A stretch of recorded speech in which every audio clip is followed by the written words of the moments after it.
একটা ভিডিও বানাই না, লাস্ট কয়েকদিন কি পরিমাণ পেইন দিছে। হ্যাঁ ভাই, এটা বলার বাইরে। আমার উপর দিয়ে কি যায় এটা আমি জানি, যেমন তো তার উপর দিয়ে যা গেছে জীবনে এটা এমনিতে অসুস্থ মানুষ কিডনিতে সমস্যা আছে, কথা বলতে গেলে এটা লাস্ট ভাই, আপনি কয় দিনের লাস্ট ভিডিও? এটাই লাস্ট ভিডিও, এটাই লাস্ট ভিডিও।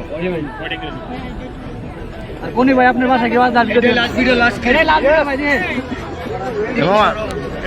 এই করো লাইট ব্যবহার করছে এই দেখি আমি যে চোখের সামনে আপনার ছেলের চিকিৎসার জন্য 10 লক্ষ টাকা পুরো দেশের মানুষ ভালোবেসে দিল, আপনার অনুভূতিটা শুনতে চাই। অনুভূতি বলতে আমার ছেলেরা দান করছে, আমার দেশবাসীর দান করছে, অসংখ্য ধন্যবাদ। এবং কি আমার ছেলেরা জীবন বাঁচানোর জন্য আমার বাবা বিশাল পাশে দাঁড়াইছিল।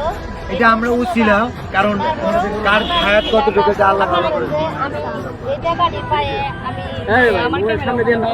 আচ্ছা ঠিক আছে, এটা থাকলে হইলো না, ইন্দ্র হইলো না। আমার ছেলের জন্য আশাবাদ বাকি দিও, আমার পাশে যারা দাঁড়াইছেন, সবাই আমার দেশবাসীর মানুষেরা যারা দাঁড়াইছেন সকলের জন্য আমি দোয়া করি।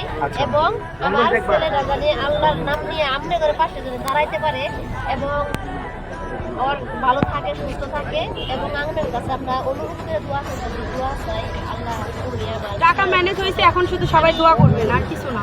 অনেক বিরহ হয়ে গেছিলাম গা, তারপরে মনে করেন আপনারা ধান করছেন, আমরা আমি পাই আপাতত আমার ছেলের জন্য উপকারী হয়েছে এবং আমার ছেলের জন্য আমার চিকিৎসা চলবে। আপনারা দোয়া করবেন ইনশাআল্লাহ।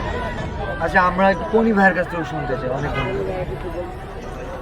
এই যে আপনার মনে করেন এই 10 লক্ষ আপনার চিকিৎসার শেষ প্রসঙ্গে শেষ ভিডিও, আপনার যত ইমোশন আবেগ আছে, আপনার যত না বলা কথা আছে না কিছুটা বলতে পারবেন?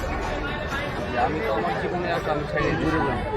হ্যালো আমার জীবনে আসা আমি ছেড়ে দিয়েছিলাম, তো বিল্লাল ভাই একটা আল্লাহ তাআলা তাকে পড়াইছে একটা প্রেস হিসেবে, তো সে আমার পাশে দাঁড়াইছে, পুরো এলাকাবাসী বা দেশবাসী আমার পাশে দাঁড়াইছে।